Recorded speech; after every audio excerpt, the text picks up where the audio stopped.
O que me deixou paralisada não foi o som dos sinos da igreja ao se calarem, nem os 150 olhares cravados em mim, como se observassem uma cena fora do lugar.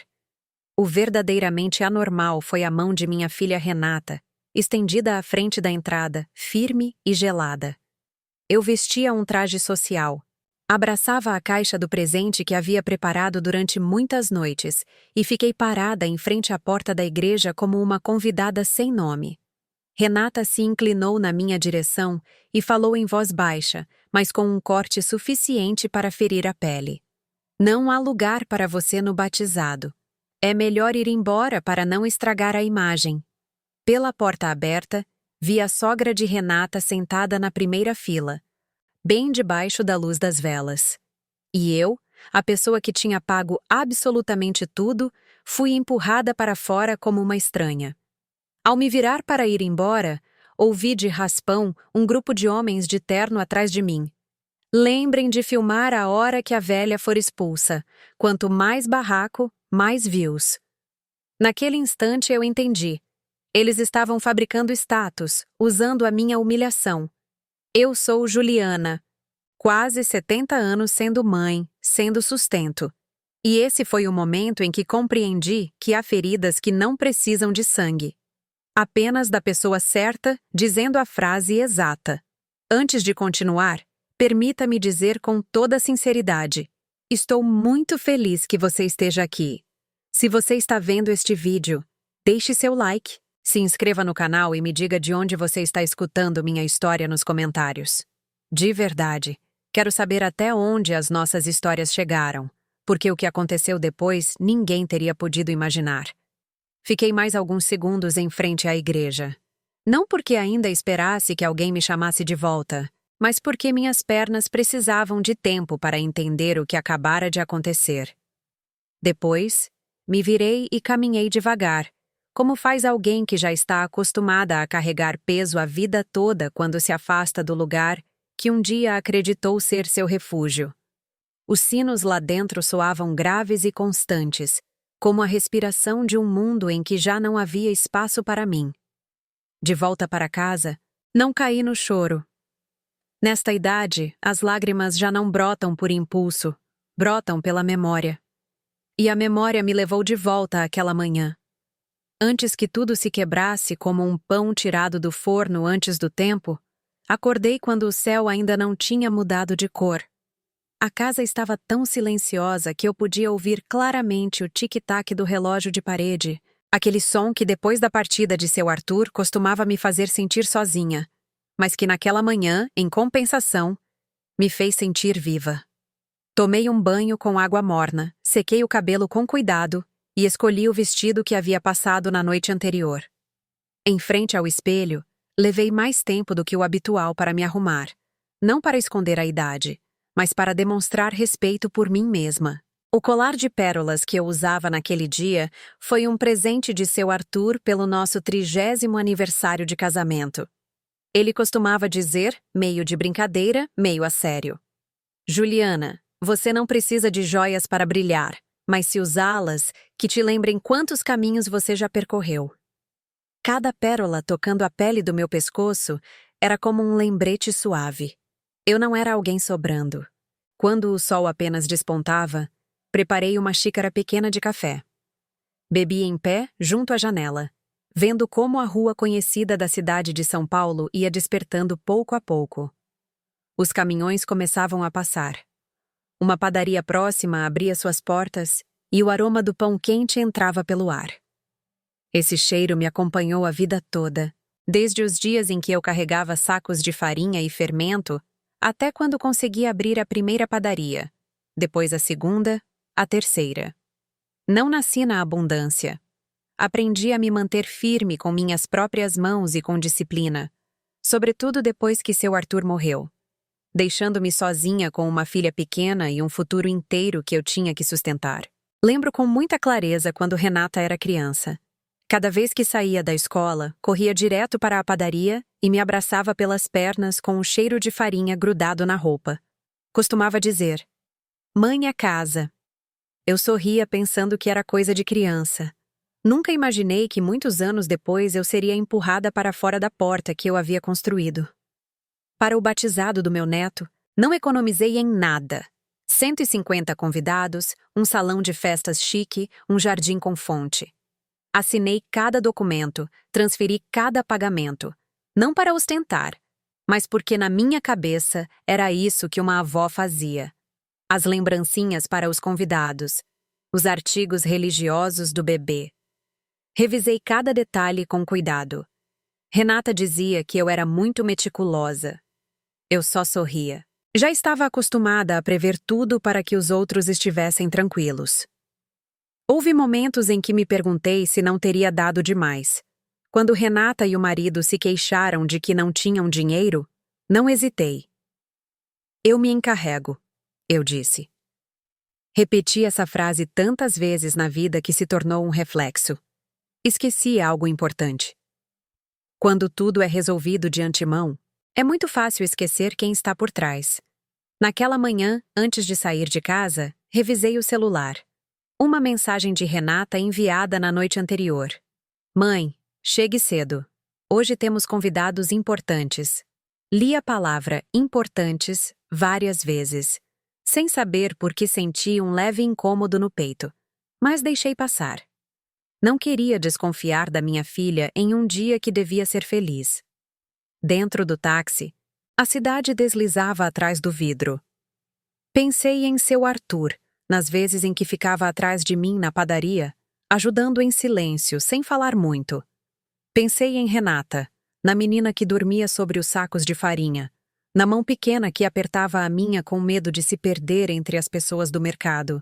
E repeti para mim mesma que, embora estivesse cansada, embora doesse, aquele dia continuava sendo um dia de família. Até que as portas da igreja se abriram e o olhar da minha filha pousou sobre mim como se eu fosse algo que não devia aparecer no enquadramento. Naquele instante, tudo o que eu havia pago durante décadas, esforço, dinheiro, noites sem dormir, se tornou dolorosamente claro. Não para reprovar, mas para me fazer uma única pergunta. Eu havia dado tanto que os outros começaram a ver isso como algo natural? Renata se colocou na minha frente, o corpo levemente inclinado, como um gesto ensaiado no espelho. Os olhos dela desviaram-se por um segundo para o interior da igreja e depois voltaram para mim um pouco abaixo, o suficiente para que de fora parecesse uma conversa particular entre mãe e filha. Sua voz baixou sem dureza ou tremor, apenas com uma frieza cuidadosamente envolta em cortesia. Mãe, entenda, a igreja é pequena e os lugares já estão designados. Eu a olhei sem reagir de imediato. Naquele momento, minha mente ficou em branco, como quando se abre o forno e o vapor quente atinge o rosto, fazendo com que os sentidos desacelerem. Olhei para dentro pela porta aberta. As primeiras filas estavam cheias, as velas brilhavam, o órgão tocava suave. Vi a sogra de Renata sentada na primeira fila, a coluna reta, as mãos sobre as pernas, o rosto perfeitamente arrumado, como se aquele lugar lhe pertencesse por direito. Voltei a olhar para ela e baixei a voz, porque nem eu mesma queria quebrar aquele ambiente solene. Então eu fico atrás, só em pé. Renata apertou os lábios. 1 segundo, depois 2. Em seus olhos passou um brilho rápido de aborrecimento que logo ela escondeu com um sorriso social. Inclinou a cabeça e se aproximou mais do meu ouvido. Desta vez, já não soou como um pedido, mas como uma advertência. Se você ficar aí, vão perguntar quem é. Perde a imagem. Essa frase não foi alta, mas caiu sobre mim como um peso. Não consegui perguntar quem pergunta ou a imagem de quem, porque à direita Ivan soltou uma gargalhada. A risada dele soou natural, despreocupada, como se não tivesse nada a ver com o que estava acontecendo. Ele apertava a mão de um homem de terno cinza e relógio brilhante, falando sem parar de projetos, de contatos, de relacionamentos, coisas que eu tinha escutado durante anos. Ivan não me olhou, nem um aceno, nem um gesto, como se eu não estivesse ali. Renata olhou para o marido e depois voltou para mim. Vi como ela levantava levemente a mão. No início pensei que estava ajeitando o cabelo, mas não. Ela estava com o celular. A tela acendeu. A câmera apontava para a porta da igreja. O dedo dela deslizou com suavidade. Não ouvi som algum, mas no reflexo dos meus óculos consegui ler o texto na tela. Nos preparando para o batizado. Naquele momento, eu entendi com absoluta clareza. Não precisava de explicação. Se eu levantasse a voz, se chorasse, se perguntasse por quê, tudo se transformaria em outra coisa. Um vídeo curto, uma mãe conflituosa, alguém que estragou o dia especial da filha. Eu já tinha visto histórias assim demais na internet. Bastam alguns segundos editados para que a verdade deixe de importar. Meu coração começou a bater mais devagar, não por calma, mas porque eu estava me tirando de uma tempestade na qual um só passo a mais teria me arrastado. Olhei para Renata com atenção. Pela primeira vez na vida, não a vi como minha filha, mas como uma mulher estranha, preocupada em cuidar de uma imagem em um mundo onde eu não tinha lugar. Eu entendi, eu disse. Minha própria voz me soou alheia. Não tremia, não falhava. Renata soltou o ar muito suavemente, como se tivesse tirado um peso de cima. Apagou a tela, o celular ainda estava na mão, e virou meio corpo para o interior da igreja, como se tudo estivesse resolvido sem problema. Depois eu passo para te ver, ela disse rápido, já se afastando. Eu te conto. Não respondi. Apenas assenti levemente com a cabeça, não porque concordava, mas porque naquele momento eu já não tinha mais nada a dizer. Eu me virei. Os degraus de pedra estavam mais frios do que eu esperava. Cada passo ecoava seco dentro de mim. Embora ao redor se ouvissem risos, cumprimentos, murmúrios, ouvi sussurros nas minhas costas. O clique repetido de uma câmera, o cheiro de perfume misturado com cera e incenso. Tudo se combinava em um ar espesso que me custava respirar. Não virei a cabeça. Sei que, se o fizesse, veria Renata sorrindo com os convidados. Veria Ivan abraçando alguém pelos ombros. Veria a porta se fechando às minhas costas. E eu não queria que essa imagem ficasse mais fundo na minha memória. Ao sair da área do átrio, o sol do meio-dia me atingiu de frente. A luz era tão forte que meus olhos arderam, mas ainda assim não chorei. Parei um momento para recuperar o equilíbrio. Na minha cabeça já não estava a voz de Renata, mas um vazio enorme, muito quieto, um silêncio diferente de todos os silêncios que conheci na minha casa de viúva. Desta vez, era como uma porta que acabara de ser trancada por dentro. A porta da casa se fechou atrás de mim com um ruído leve, tão familiar que durante anos eu nem o havia notado. Mas naquele instante esse som soou claro, como uma marca no tempo. A casa me recebeu com sua quietude de sempre. Essa quietude que a gente de verdade escuta quando já não há ninguém esperando que você volte. Deixei a bolsa, tirei os sapatos e caminhei direto para a sala sem acender a luz. A claridade do meio-dia escoava pelas cortinas. Dava para ver tudo, mas não para esquentar. Fiquei um momento em frente à mesa de centro de madeira. Depois, devagar, tirei o colar de pérolas do pescoço. Cada pérola deslizou pelos meus dedos fria. Coloquei-o sobre a mesa, bem ajeitado.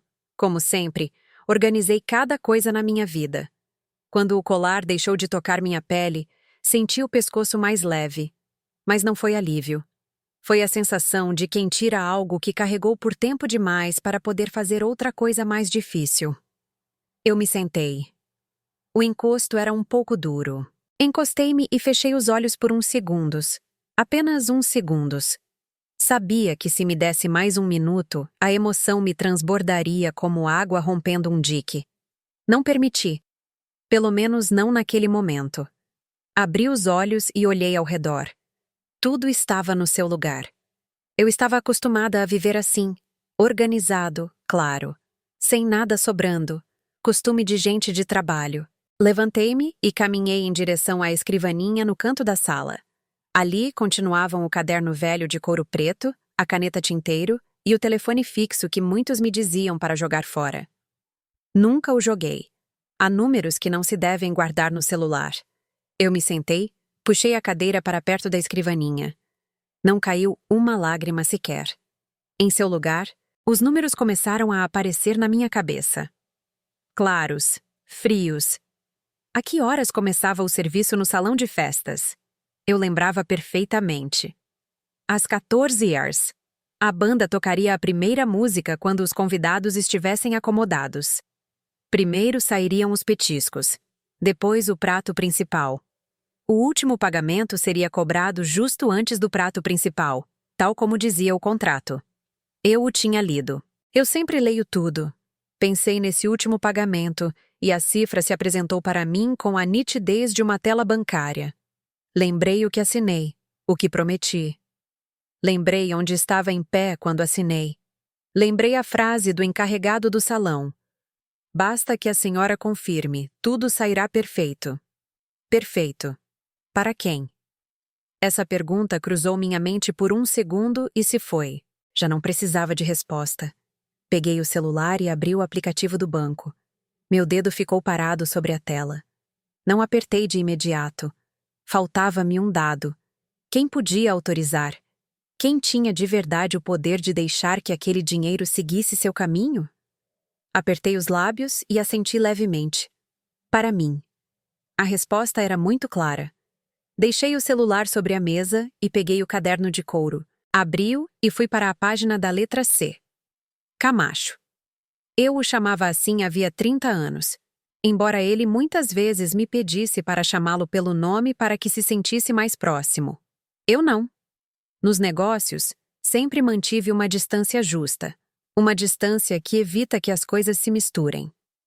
Levantei o fone do telefone fixo. O tom soou contínuo. Olhei pela janela, onde o sol caía sobre a calçada de sempre. Pessoas caminhando, carros passando. Um dia normal lá fora, sem saber que aqui, nesta sala, estava sendo tomada uma decisão. Escritório do Camacho. Boa tarde, disse ele com aquela voz um pouco rouca que eu conhecia de cor. Camacho, sou eu, respondi sem precisar me apresentar mais. Houve um silêncio breve. Dona Juliana, eu pensei que a senhora estivesse na igreja. Estou em casa, eu disse.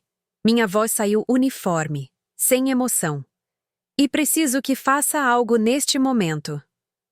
Aconteceu alguma coisa? Perguntou, e seu tom baixou, mais lento. 30 anos trabalhando juntos eram suficientes para que ele soubesse que eu não ligava só para cumprimentar. Respirei fundo e falei direto, sem rodeios. O último pagamento do salão de festas. Cancele. Do outro lado, ouvi como ele pigarreou. Dona Juliana, esse pagamento será cobrado hoje. Os convidados já estão chegando. Tudo está em andamento. Eu sei, eu disse. Por isso estou ligando agora. A senhora tem certeza? Perguntou com cuidado. É o batizado do seu neto. Fechei os olhos por um segundo. A imagem da porta da igreja se fechando passou por mim e se foi. Quando voltei a abri-los, minha voz não mudou. Camacho, estou completamente certa. Ele silenciou. Esse silêncio não era confusão, era cálculo. Eu lhe dei tempo. Eu sabia que ele iria entender. Ele sempre entendia quando eu falava com esse tom. De acordo, ele disse finalmente. Eu faço, mas preciso que me confirme mais uma vez. Olhei para a mesa onde o colar de pérolas estava quieto. Eu confirmo. Procedo neste momento, ele disse. Há mais algo que devo considerar? Pensei um segundo. Bloqueie os cartões adicionais em meu nome. Eu disse. Agora mesmo. Sim, senhora. Desliguei devagar, sem pressa. A casa continuava tão silenciosa quanto quando entrei. Eu me encostei na cadeira e olhei para o teto. Meu coração batia uniforme, nem rápido, nem lento. Eu sabia que a partir daquele instante tudo iria se mover. E quando algo começa a se mover, eu já não volto atrás. Levantei-me da escrivaninha e entrei na cozinha como se tivesse acabado de terminar uma ligação qualquer. Eu faço as coisas em ordem, mesmo quando por dentro há correntes fortes. Abri o armário. Peguei minha cafeteira de uso diário. Enxaguei-a com água quente. A água caiu com um som constante, conhecido, e isso me devolveu uma sensação de controle. Coloquei o café, ajeitei a superfície e verti a água fervendo. O vapor subiu com aquele cheiro intenso, o mesmo cheiro que me acompanhou durante anos de madrugadas na minha padaria. Enquanto o café terminava de ser coado, me encostei no balcão e olhei pela janela. O céu estava claro, luminoso. A cidade continuava girando como se nada. Eu sabia que em outro lugar, sob este mesmo céu, algo estava começando a se desajustar. Mas aqui, na minha cozinha, tudo ia lento, no ritmo que eu escolhia.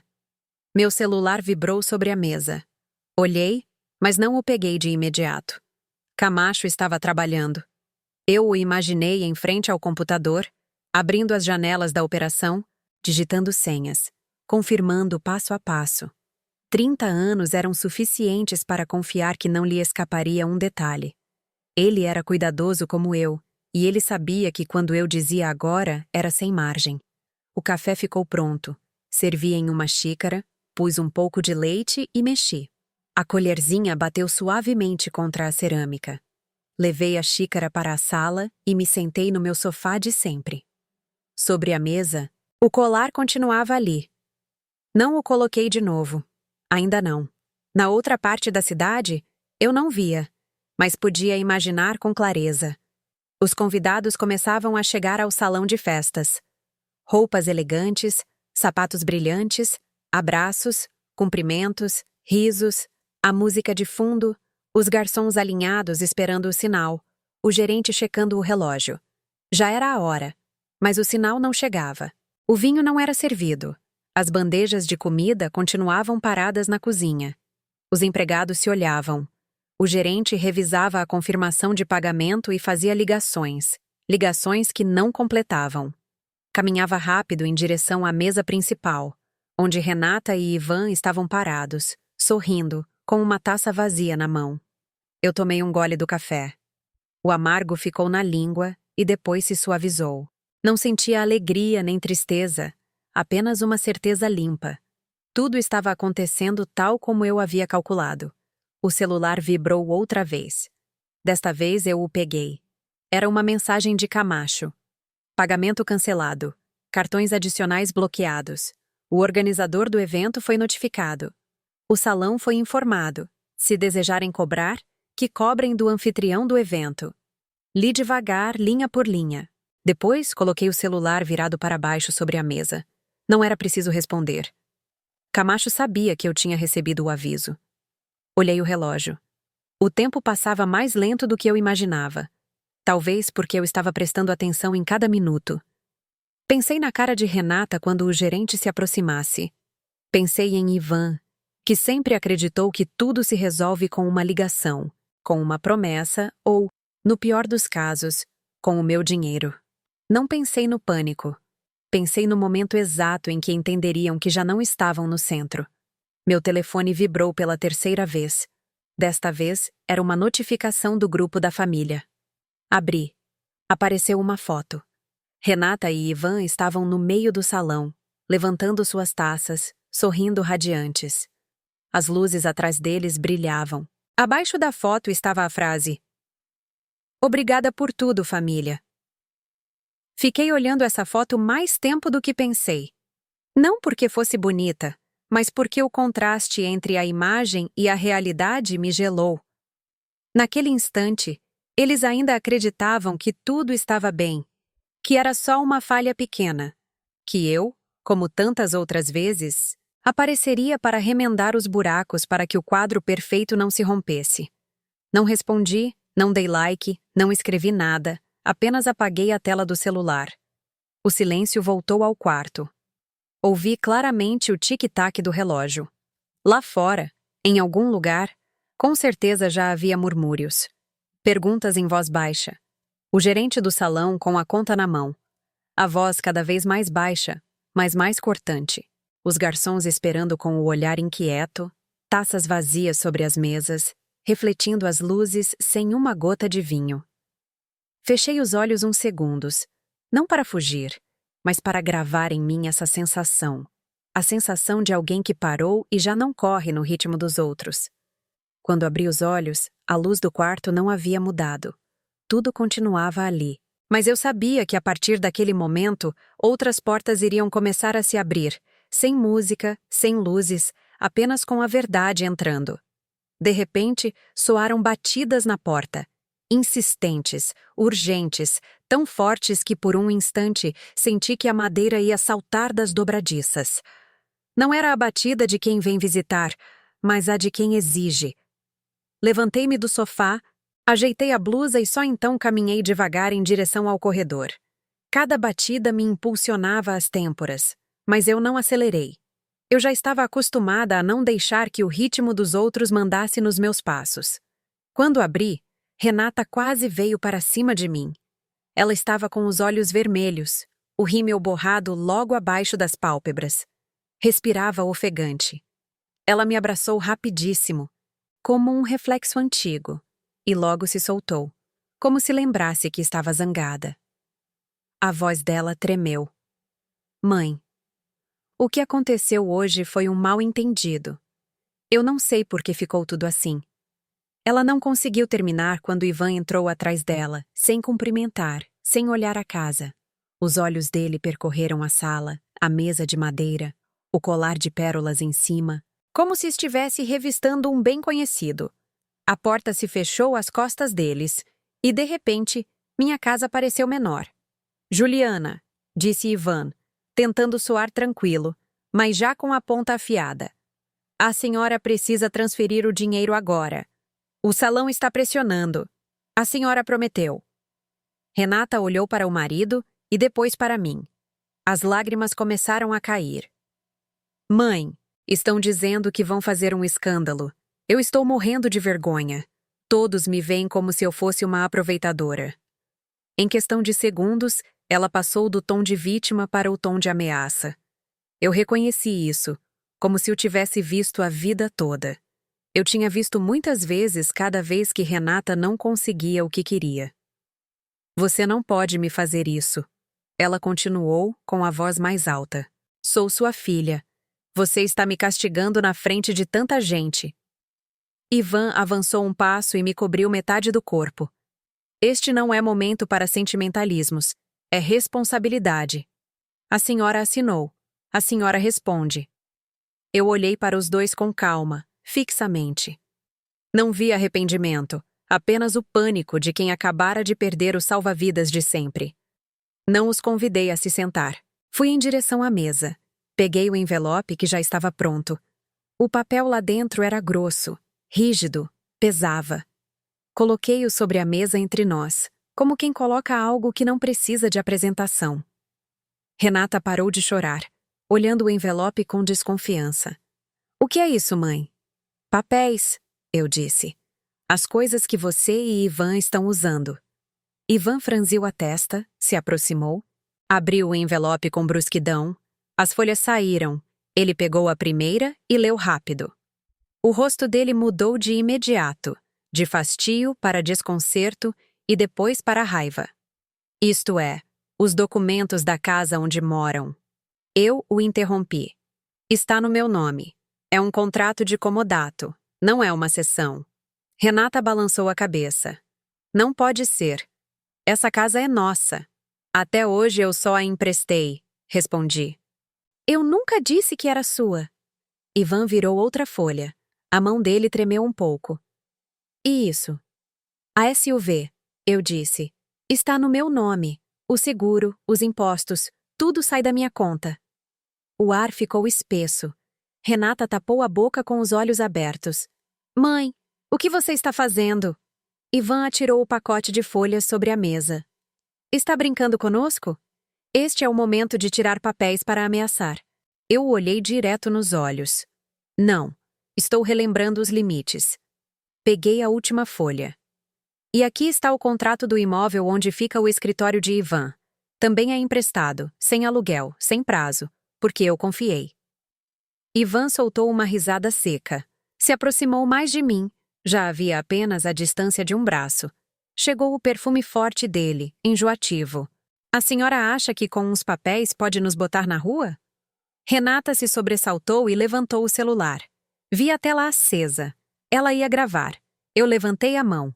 Não toquei no telefone. Apenas levantei a mão. Esse gesto foi suficiente para que ela se freasse. Grave, eu disse. Grave bem claro, grave esses papéis. Grave a cara de Ivan agora para que as pessoas vejam quem está tirando de quem. Renata ficou paralisada. O celular flutuava no ar. Ivan ficou vermelho. Deu outro passo, respirando rápido. Não me desafie. Eu não me movi. Eu tinha ficado atrás de um balcão de padaria de frente para homens maiores do que ele, quando queriam regatear, quando queriam levar o que era meu à força. Eu sabia o que era um desafio de verdade. A partir de hoje, eu disse devagar, deixando cair cada palavra como um carimbo sobre a mesa. Tudo volta para seu dono. Renata desabou em choro alto, desta vez sem guardar as formas. Você é muito cruel, mãe. Quer que eu fique sem nada? Eu a olhei. Olhei aquele rosto que antes dormia colado no meu peito e que agora se retorcia entre medo e raiva. Eu não estou tirando nada de você, eu disse. Eu só estou recuperando o que eu nunca dei de presente. Ivan ficou quieto uns segundos e depois deu um passo para trás. Os olhos dele já não eram só raiva, havia cálculo. Eu reconheci aquele instante com clareza. O instante em que alguém entende que entrou em um terreno que já não controla. A sala ficou em silêncio. Apenas se ouvia a respiração entrecortada de Renata e o roçar do papel sob as mãos de Ivan. Eu fiquei em pé entre eles e a mesa, sentindo o chão mais firme do que imaginava. E naquele silêncio, eu soube que isso era apenas o início de um caminho muito mais longo. A tarde foi se esticando mais devagar do que o normal. Depois que Renata e Ivan se foram, a casa não voltou à calma de imediato. O ar ficou tenso, como quando se apaga o forno, mas o calor continua preso nas paredes. Ajeitei a mesa, guardei os documentos na gaveta, fiz cada movimento pequeno com intenção, não para esquecer o que acabara de acontecer, mas para que minha cabeça não me transbordasse. A noite foi caindo. As luzes da rua se acenderam e um reflexo amarelo entrou pela janela. Preparei uma xícara de chá de camomila e me sentei no sofá junto ao janelão. Já não tinha na mente Renata chorando, nem Ivan enfurecido, mas uma pergunta fria. O que eles farão agora? Eu conhecia Ivan. Não era dos que aceitam perder quando são encurralados. Ele sempre buscava atalhos. Sempre escolhia a saída mais suja se lhe conviesse. Meu celular vibrou. Um e-mail novo. Abri sem pressa. O assunto era muito educado. Até soava a cuidado. Solicitação de avaliação médica domiciliar. O que dizia dentro me gelou mais. O remetente se apresentava como médico e afirmava que havia recebido preocupações da família pela minha memória e meu estado mental. Propôs ir me examinar em casa para garantir a minha segurança e a dos meus entes queridos. Li esse e-mail 2 vezes, não porque não o entendesse, mas porque queria ter certeza de não estar imaginando coisas. Mas cada palavra estava escolhida com muita astúcia. Não acusava, não concluía, apenas sugeria. O suficiente para semear uma dúvida. O suficiente para abrir o caminho para os próximos passos. Deixei o celular sobre a mesa. Justo nesse momento, lá fora soou a campainha da casa da vizinha. Afastei um pouco a cortina e olhei. Dona Dalva, a vizinha da frente, estava conversando com alguém no portão. Uns minutos depois, cruzou em direção à minha casa e tocou a porta com suavidade. Eu abri. Juliana, ela disse baixando a voz. Não quero me meter, mas acho que devo te dizer. Hoje à tarde, Ivan veio me perguntar umas coisas. Perguntou se ultimamente você está esquecendo muito, se confunde os horários, se precisa de alguém para te cuidar. Não me surpreendi. Apenas senti que outra peça se encaixava no lugar. E o que a senhora disse? Perguntei. Eu disse que você me cumprimenta toda manhã, que vai ao mercado na sua hora, que se lembra do aniversário do neto. Ela respondeu. Mas o olhar dele não era o olhar de alguém preocupado com a sogra. Agradeci a dona Dalva. Quando ela se foi, Fechei a porta e apoiei as costas na madeira por uns segundos. Então, uma frase me voltou à cabeça com uma clareza brutal, como se alguém tivesse colocado uma gravação antiga. Quanto mais barraco, mais views. A frase daquele grupo de homens de terno que consegui ouvir do lado de fora da igreja. Naquele momento, só me pareceu cruel. Agora, eu entendia o quão perigosa era. Se me colassem a etiqueta de velhinha senil, tudo o que eu dissesse perderia valor. Se me internassem, com umas poucas assinaturas eles podiam tentar mover, mesmo que temporariamente, o controle das minhas finanças. Não precisavam provar isso naquele instante. Bastava fabricar uma dúvida grande. Ivan não tinha que me vencer. Só tinha que me calar. Sentei-me à mesa e abri minha caderneta de couro. Desta vez não anotei números. Anotei um nome. Jussara Alencar. Eu a conhecia havia mais de 20 anos, desde os dias em que comecei a expandir a padaria e precisava de assessoria jurídica. Ela tinha sido juíza e se aposentou cedo, mas sua mente continuava afiada como navalha recém-passada na pedra. Não nos víamos com frequência, mas quando se precisava, bastava uma ligação. Marquei, tocou 2 vezes e ela atendeu. Juliana, se me liga a esta hora, não é para cumprimentar. Eu preciso de você, eu disse sem rodeios. E preciso para agora. Contei o essencial, sem adornos. O e-mail do doutor, as perguntas de Ivan e como aquilo já não era coincidência. Jussara escutou em silêncio, soltando de vez em quando um apenas audível. Quando terminei, exalou lento. Eles querem ir para cima da sua capacidade legal, ela disse.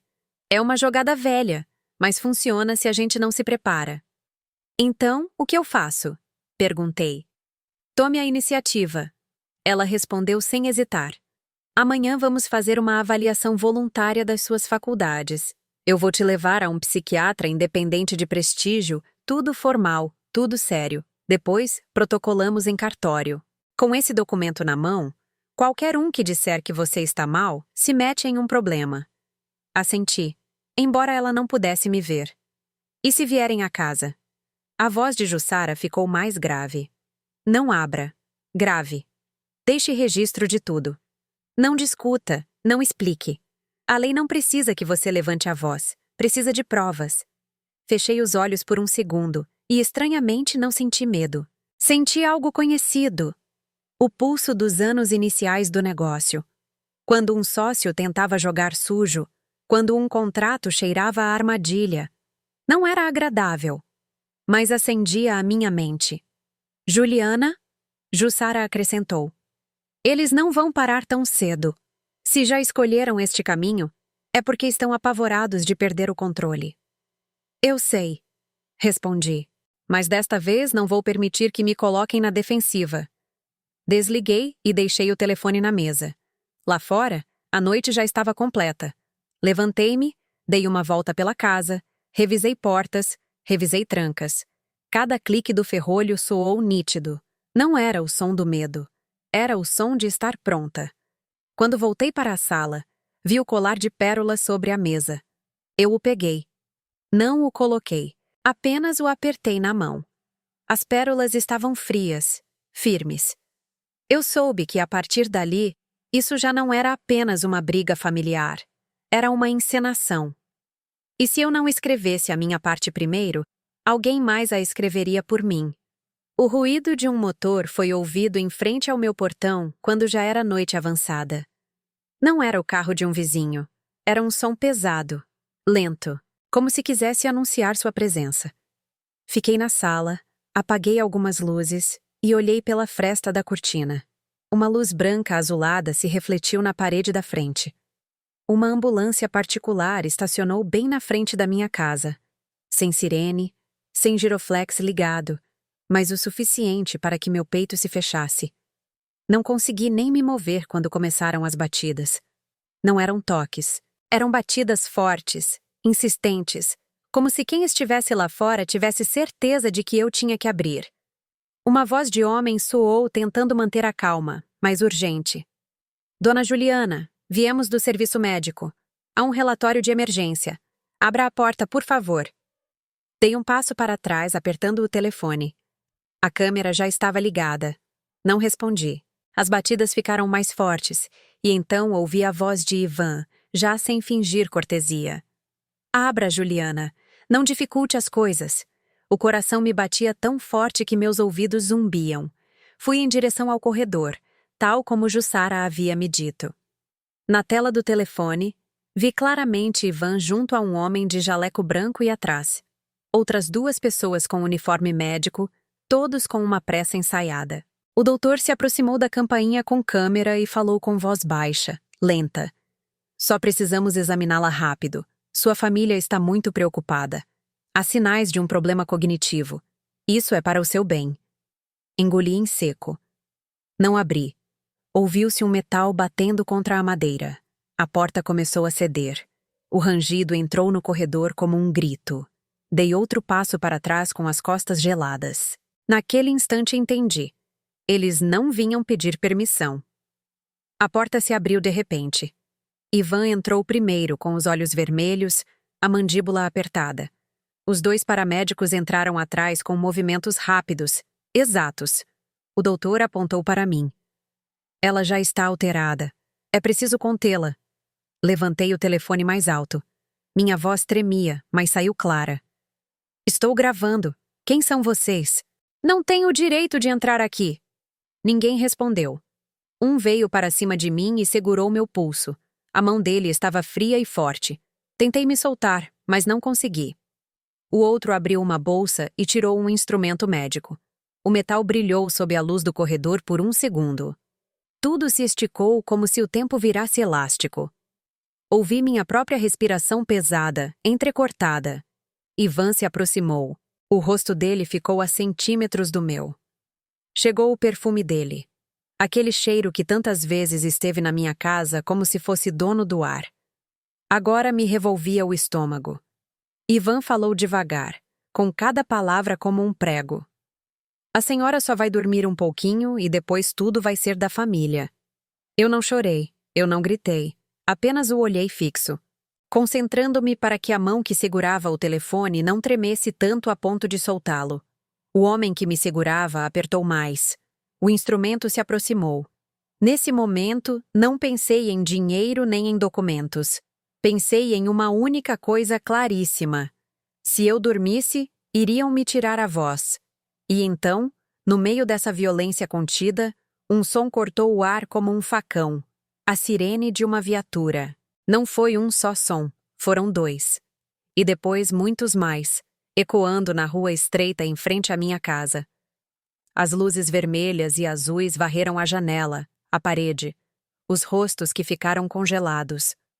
A mão que me segurava afrouxou, o que tinha a seringa parou de repente e virou-se para a porta. Polícia! Gritou uma voz lá fora. Tudo aconteceu rapidíssimo depois, mas na minha cabeça ia lento, como se fossem quadros soltos. A porta se abriu por completo com um empurrão. Os policiais entraram. Gritos, passos, metal chocando. O homem que me segurava foi puxado e me soltou. A seringa caiu no chão.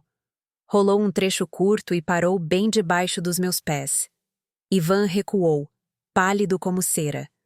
O doutor levantou as mãos, gaguejando explicações. Um policial se abaixou, pegou a seringa, viu o rótulo e depois cravou o olhar no homem de jaleco.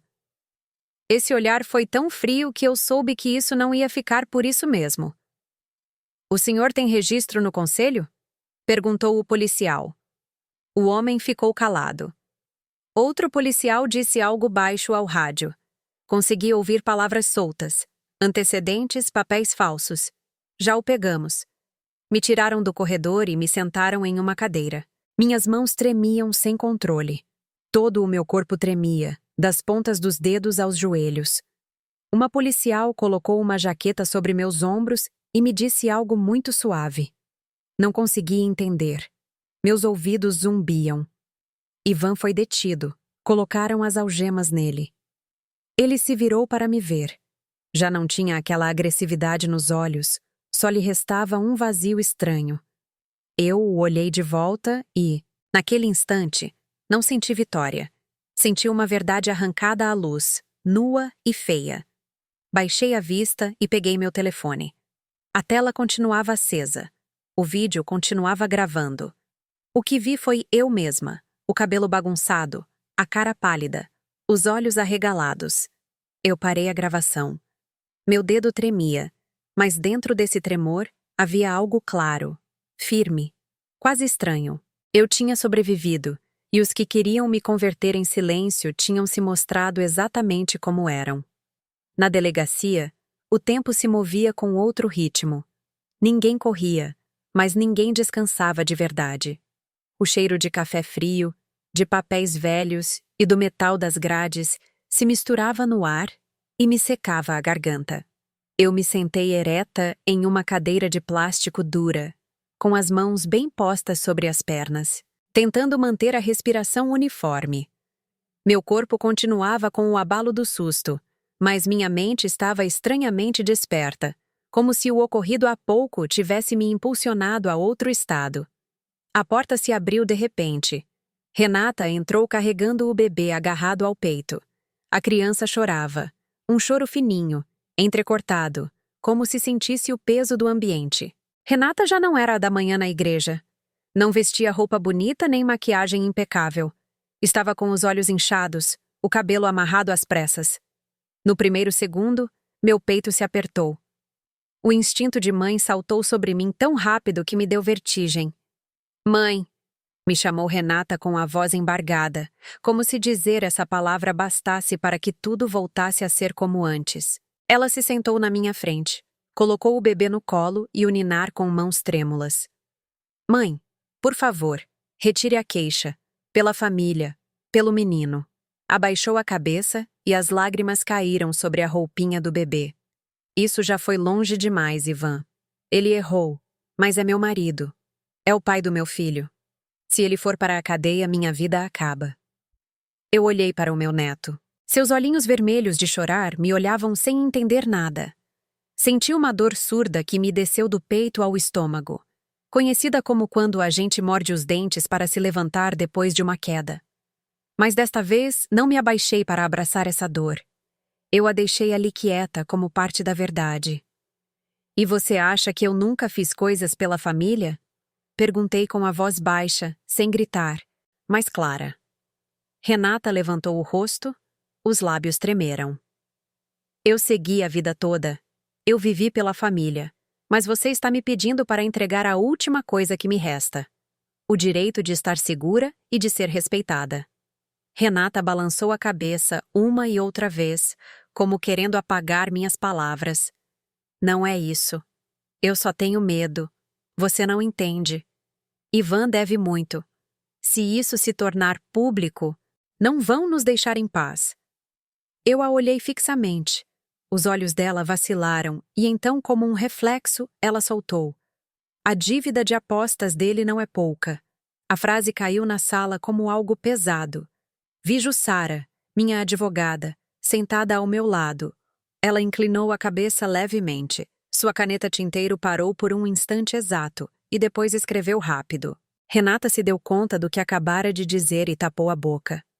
Mas já era tarde. Não era preciso perguntar mais. Eu respirei fundo devagar. Está vendo? Eu disse. Mesmo agora você continua protegendo alguém que foi capaz de me usar como sacrifício. Renata desabou em choro, abraçando o bebê com mais força. Então, o que você quer que eu faça? Que eu perca meu marido? Que meu filho cresça sem pai? Eu me levantei. Foi um movimento lento, mas firme. Coloquei na frente dela um envelope grosso, cor de café claro. O roçar do envelope com a mesa soou baixo, mas o quarto ficou gelado. Eu quero que você entenda algo, eu disse, antes que tudo saia do controle. Renata olhou o envelope como se fosse perigoso. Hesitou e, por fim, o abriu. Os papéis vinham ordenados, com selos de cartório bem visíveis. Eu a vi ler linha por linha. O rosto dela mudou rápido, de confusão para choque. Isto é um fideicomisso? Perguntou com a voz rouca. Sim, eu respondi. Já está constituído. O beneficiário principal é o seu filho. Renata levantou a vista de repente. E eu, o quê? Você vai receber apoio, eu disse, mas com condições. Condições de que trabalhe, de que aprenda a se sustentar por si mesma e de que proteja seu filho de decisões erradas. Renata se estremeceu. Você não confia em mim? Eu a olhei longamente, tão longamente que até a minha garganta se fechou. Eu confio que você pode recomeçar, eu disse. Mas já não confio em promessas vazias. Ela baixou a cabeça e as lágrimas caíram sobre o papel. O bebê já não chorava alto, apenas soluçava. E eu vi Renata quebrar, não só pelo dinheiro, mas porque pela primeira vez ela entendia que há portas que, quando se fecham, já não se abrem do mesmo jeito. Eu me inclinei um pouco, com a voz baixa, mas firme. Você me disse que não havia lugar para sua mãe, eu disse. Hoje vou te ensinar algo que eu devia ter ensinado muito antes. O lugar de uma mãe não é uma cadeira em uma cerimônia. O lugar de uma mãe é o alicerce, e os alicerces não pedem permissão a ninguém para existir. Renata não respondeu, apenas abraçou o filho com mais força, as lágrimas caindo em silêncio. Eu voltei para a cadeira e me sentei ao lado de Jussara. Na minha cabeça já não havia caos, só restava uma sensação muito clara. Nenhuma súplica, nenhuma lágrima naquele momento podia me fazer voltar ao caminho antigo, onde eu calava para conservar uma paz aparente.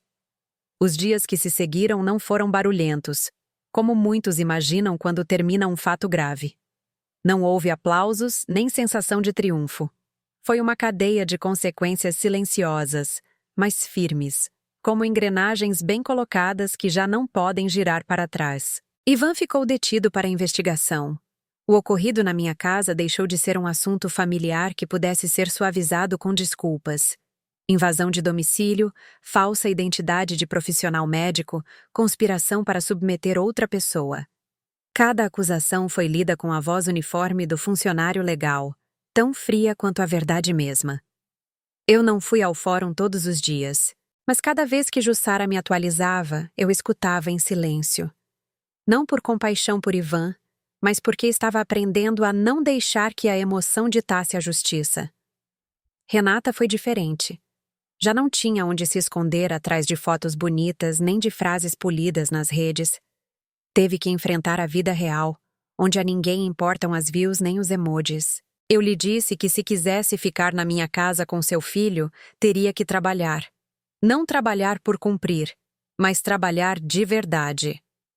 No primeiro dia em que Renata entrou na padaria, ela ficou perdida entre o cheiro de fermento e farinha, as mãos inseguras, o olhar perdido. Os trabalhadores a olharam sem desprezo, mas também sem privilégios. Ali, todos começam iguais. Eu não intervi, apenas observei de longe, como havia feito comigo mesma no passado. Nos primeiros dias, Renata chegava exausta. Voltava para casa com as costas doendo, as mãos cansadas, as unhas maltratadas. Uma vez ela se sentou no degrau da cozinha e murmurou. Eu não sabia que tudo pesava tanto. Não respondi de imediato. Depois de um momento eu disse. Pesa, por isso vale. Renata silenciou, mas vi algo em seus olhos começar a se mover. Uma tarde, quando o caminhão de entrega atrasou, faltaram insumos e tudo virou um caos. Eu vi Renata dar um passo à frente. Não gritou nem entrou em pânico. Pegou papel e caneta. Fez ligações, reorganizou rotas, mudou prioridades. A voz dela era mais firme do que eu esperava. Quando tudo ficou resolvido, um trabalhador mais velho a olhou e assentiu. Apenas um gesto, mas o suficiente para que minha garganta se fechasse. Não de orgulho, mas de alívio. Minha filha, por fim, estava se sustentando com seus próprios pés. O tempo fez o seu trabalho em silêncio. Não rápido, mas real. Renata parou de mencionar Ivan. Os trâmites legais avançavam no mesmo ritmo da vida cotidiana. Eu não perguntei muito. Há lições que só se aprendem em silêncio. Chegou o primeiro aniversário do meu neto. Decidi celebrá-lo no quintal da casa, sem salões grandes nem decorações excessivas, apenas algumas mesas de madeira, bolo feito na padaria e gente que de verdade se importava. Rostos conhecidos, risadas sem controle. Sentei-me para ver meu neto tentar caminhar, cair e se levantar outra vez. Meu coração amolecia a cada passo incerto. Renata pegou o menino e ficou em pé na frente de todos. Não pegou o microfone. Sua voz tremeu um pouco, mas ela não fugiu. Eu errei, ela disse. Pensei que o lugar da minha mãe era uma cadeira, uma posição bonita. Esqueci que ela foi quem construiu o alicerce. Virou-se para mim com os olhos marejados. Me perdoe, mãe. Eu não respondi de imediato. Apenas me levantei e coloquei a mão no ombro dela. Há desculpas que não se respondem com palavras, mas com presença. A reunião terminou quando o céu escureceu. Todos ajudaram a recolher. Ninguém tinha pressa. Quando os convidados se foram, o quintal voltou a ficar em silêncio. Vi Renata guardar os brinquedos do filho com movimentos lentos e cuidadosos. Uma imagem muito diferente da filha que eu lembrava. Jussara me ligou já tarde da noite. Sua voz ficou grave. Juliana, na investigação surgiu a possibilidade de que Ivan não tenha agido sozinho. Há indícios de uma rede por trás de vários casos semelhantes de serviços médicos particulares. Eu escutei sem me surpreender tanto quanto pensei. Ao desligar, o celular de Renata vibrou.